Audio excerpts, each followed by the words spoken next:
It was a rainy afternoon, the kind that makes the air cold and the shadows longer. Friday, last period, and as always the school seemed a little emptier, a little quieter, or maybe it was just the impression caused by the relentless sound of the rain. Lara, Beatrice, and Julia, 3 high school friends, were slowly walking through the corridors of the 3rd floor. "Come on, it's going to be fun," said Lara, with that tone of someone who doesn't take no for an answer.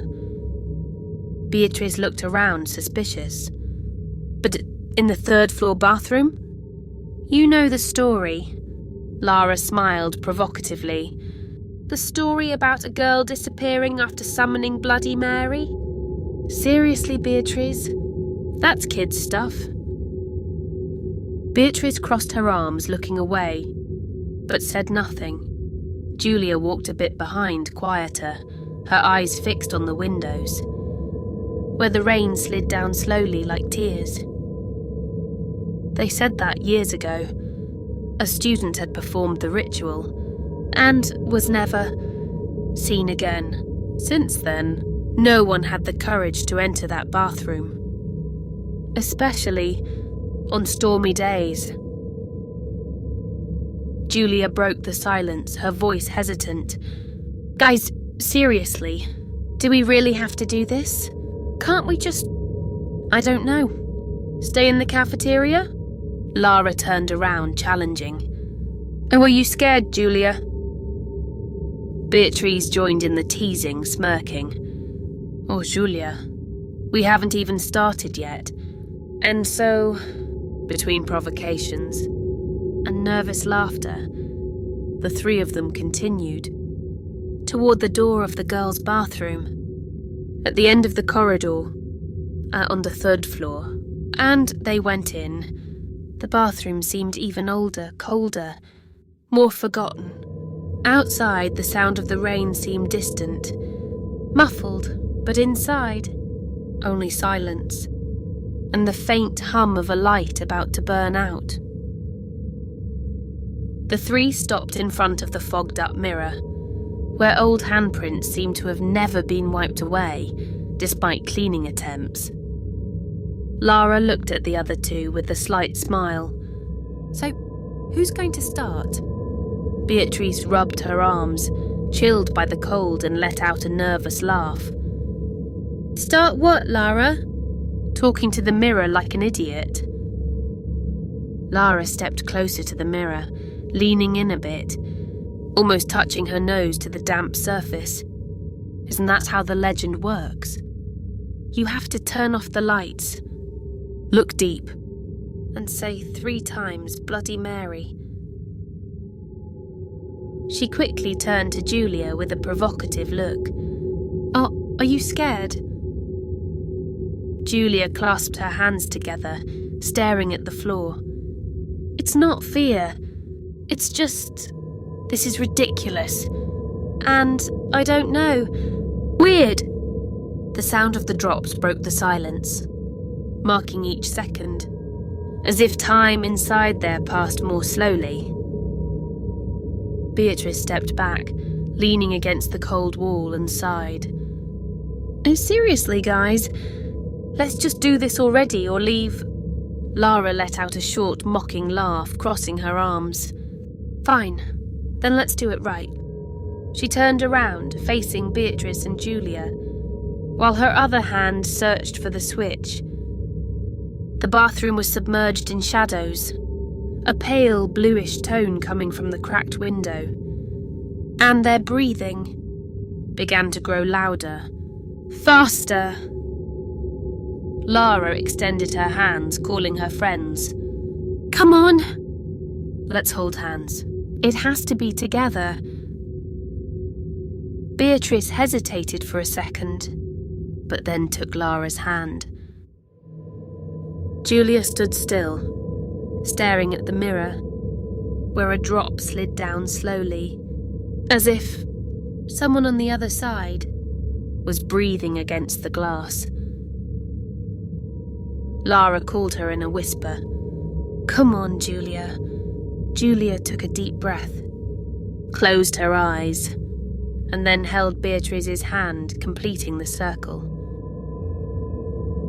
And then, in the midst of that dim light, with the sound of the rain and the drops, they began, all three in unison, their voices trembling but determined. "Bloody Mary! Bloody Mary! Bloody Mary!" Suddenly, a crack broke the silence, a dry sound, coming from one of the bathroom stalls, like wood splitting or being forced. They immediately looked at each other, their eyes wide open.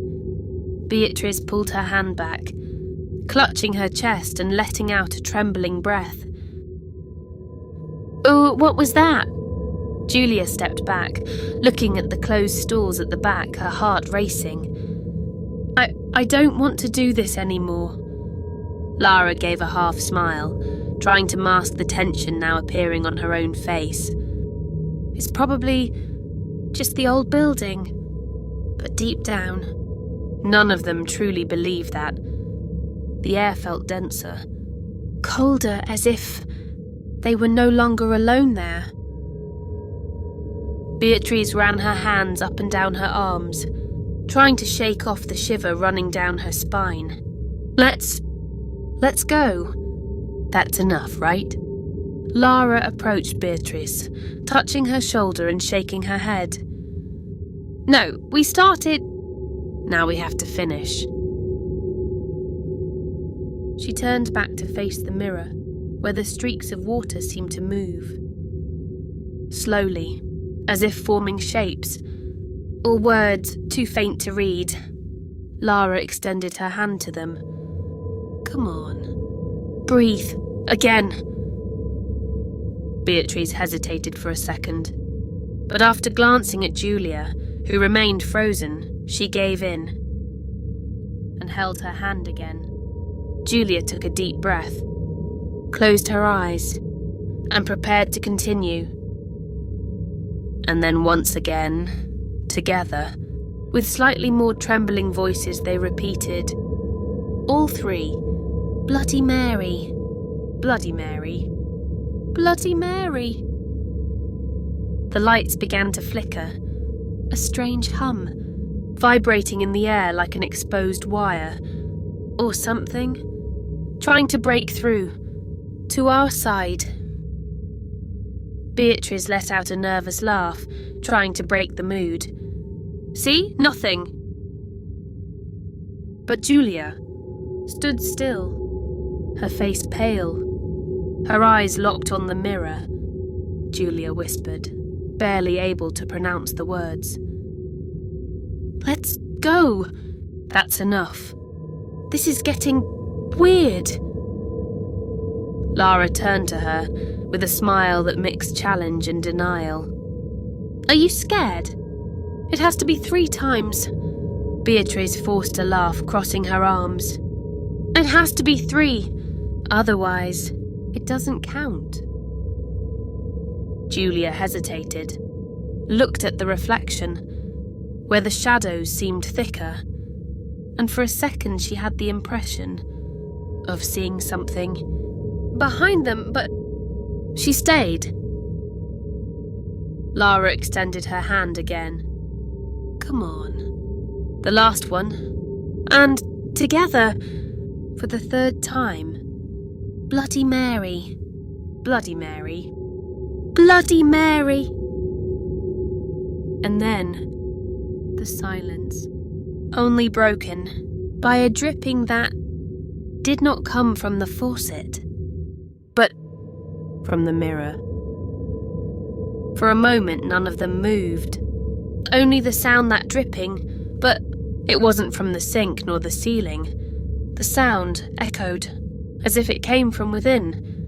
The mirror. Julia leaned in slightly, squinting, trying to understand what she was seeing. A drop thick dark slid down, right in the centre of the mirror, slowly descending like the blood, or something, even thicker. Beatrice let out a trembling breath, stepping back. "What is that?" Julia couldn't look away, her eyes wide open, her body completely rigid. And then something began to form, slowly, as if the glass was no longer solid. A figure appeared. First the outline, blurry, then clearer, a woman in a white dress, torn with dark stains, long wet hair falling over her face, and her eyes sunken black, like bottomless pits. Lara widened her eyes, stepping back. Beatrice started crying softly, bringing her hands to her mouth, completely paralysed. Julia screamed, "Run!" She turned and ran to the door, yanking the handle hard. Beatrice ran to the door, banging on it forcefully. "It's locked! Someone locked the door from the outside." But there was no one outside. The mirror suddenly cracked with a deafening snap, cracks spreading like webs, and the figure began to emerge. First, the fingers, thin, pale, scraping, scratching, leaving deep marks on the surface. The face leaned towards them, and the mouth opened. The figure's voice cold as marble. "You called me?" Julia was yanking the door desperately, while Beatrice pounded with clenched fists, screaming. Lara, paralysed, could only stare at the mirror, where the figure kept coming out, with the whole arm already outside, the long nails and the skin, cold grey, and then a hand grabbed Beatrice's arm. Beatrice screamed loudly in despair, and the scream faded. Just like her,